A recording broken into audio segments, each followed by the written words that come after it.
حضرت عائشہ ام المومنین رضی اللہ تعالی عنہا سے روایت کرتے ہیں کہ انہوں نے بتلایا کہ آن حضرت صلی اللہ علیہ وآلہ وسلم پر وحی کا ابتدائی دور اچھے سچے پاکیزہ خوابوں سے شروع ہوا۔ آپ خواب میں جو کچھ دیکھتے وہ صبح کی روشنی کی طرح صحیح اور سچا ثابت ہوتا۔ پھر من جانب قدرت آپ تنہائی پسند ہو گئے اور آپ صلی اللہ علیہ وآلہ وسلم نے غار حرا میں خلوت نشینی اختیار فرمائی اور کئی دن اور رات وہاں مسلسل عبادت اور یاد الہی و ذکر و فکر میں مشغول رہتے۔ جب تک گھر آنے کو دل نہ چاہتا توشہ ہمراہ لیے ہوئے وہاں رہتے۔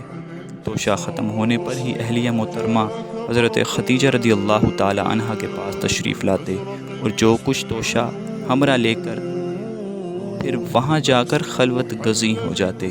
یہی طریقہ جاری رہا یہاں تک کہ آپ پر حق منکشف ہو گیا اور آپ غار حرا ہی میں قیام پذیر تھے کہ اچانک حضرت جبریل امین علیہ السلام آپ کے پاس حاضر ہوئے اور کہنے لگے کہ اے محمد پڑھو۔ آپ فرماتے ہیں کہ میں نے کہا میں پڑھنے والا نہیں ہوں۔ آپ صلی اللہ علیہ وآلہ وسلم فرماتے ہیں کہ فرشتے نے مجھے پکڑ کر اتنے زور سے بھینچا کہ میری طاقت جواب دے گئی، پھر مجھے چھوڑ کر کہا کہ پڑھو۔ میں نے پھر وہی جواب دیا کہ میں پڑھنے والا نہیں ہوں۔ اس فرشتے نے مجھ کو نہایت ہی زور سے بھینچا کہ مجھ کو سخت تکلیف محسوس ہوئی، پھر اس نے کہا کہ پڑھو۔ میں نے کہا کہ میں پڑھنے والا نہیں ہوں۔ فرشتے نے تیسری مرتبہ مجھ کو پکڑا اور تیسری مرتبہ پھر مجھ کو بھینچا، پھر مجھے چھوڑ دیا اور کہنے لگا کہ پڑھو اپنے رب کے نام کی مدد سے جس نے پیدا کیا اور انسان کو خون کی پٹکی سے بنایا، پڑھو اور آپ کا رب بہت ہی مہربانیاں کرنے والا ہے۔ بس یہی آیتیں آپ حضرت جبریل امین علیہ السلام سے سن کر اس حال میں غار حرا سے واپس ہوئے کہ آپ کا دل اس انوکھے واقعے سے کانپ رہا تھا۔ آپ حضرت خدیجہ رضی اللہ تعالی عنہا کے ہاتھ تشریف لائے اور فرمایا کہ مجھے کمبل اڑا دو، مجھے کمبل اڑا دو۔ انہوں نے آپ کو کمبل اڑا دیا۔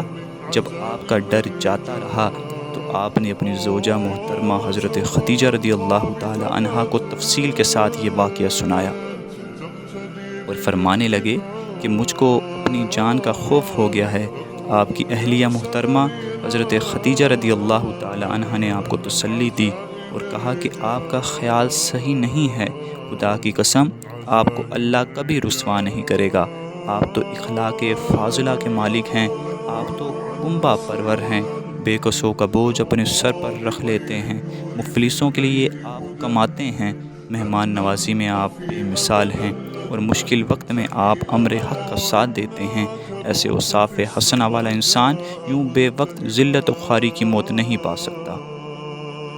پھر مزید تسلی کے لیے حضرت خدیجہ رضی اللہ تعالی عنہا آپ صلی اللہ علیہ وسلم کو ورقہ بن نوفل کے پاس لے گئیں جو ان کے چچا زاد بھائی تھے اور زمانہ جاہلیت میں نصرانی مذہب اختیار کر چکے تھے اور عبرانی زبان کے کاتب تھے۔ چنانچہ انجیل کو بھی حسب منشائے خداوندی عبرانی زبان میں لکھا کرتے تھے۔ انجیل سریانی زبان میں نازل ہوئی تھی، پھر اس کا ترجمہ عبرانی زبان میں ہوا۔ ورقہ اسی کو لکھا کرتے تھے۔ وہ بہت بوڑھے ہو گئے تھے، یہاں تک کہ ان کی بینائی بھی رخصت ہو چکی تھی۔ حضرت خدیجہ رضی اللہ تعالی عنہا نے ان کے سامنے آپ کے حالات بیان کیے اور کہا، اے چچا زاد بھائی، اپنے بھتیجے محمد صلی اللہ علیہ وآلہ وسلم کی زبانی ذرا ان کی کیفیت سن لیجئے۔ وہ بولے کہ بھتیجے، آپ نے جو کچھ دیکھا ہے اس کی تفصیل سناؤ۔ چنانچہ آپ نے از اول تا آخر پورا واقعہ سنایا، جسے سن کر ورقہ بے اختیار ہو کر بول اٹھے کہ یہ تو وہی ناموس معزز رازدان فرشتہ ہے جسے اللہ نے حضرت موسیٰ علیہ السلام پر وحی دے کر بھیجا تھا۔ کاش میں آپ کے اس عہد نبوت کے شروع ہونے پر جوان عمر ہوتا۔ آپ کا یہ فرمانا کہ کاش میں اس وقت تک زندہ رہتا جب کہ آپ کی قوم آپ کو اس شہر سے نکال دے گی۔ رسول کریم صلی اللہ علیہ وآلہ وسلم نے یہ سن کر تعجب سے پوچھا کہ کیا وہ لوگ مجھ کو نکال دیں گے، حالانکہ میں تو ان میں صادق و امین و مقبول ہوں۔ ورقہ بولا، ہاں یہ سب کچھ سچ ہے، مگر جو شخص بھی آپ کی طرح امر حق لے کر آیا لوگ اس کے دشمن ہی ہو گئے ہیں۔ اگر مجھے آپ کی نبوت کا وہ زمانہ مل جائے تو میں بھی آپ کی پوری مدد کروں گا، مگر ورقہ کچھ دنوں کے بعد انتقال کر گئے۔ پھر کچھ عرصہ تک وحی کی آمد موقوف رہی۔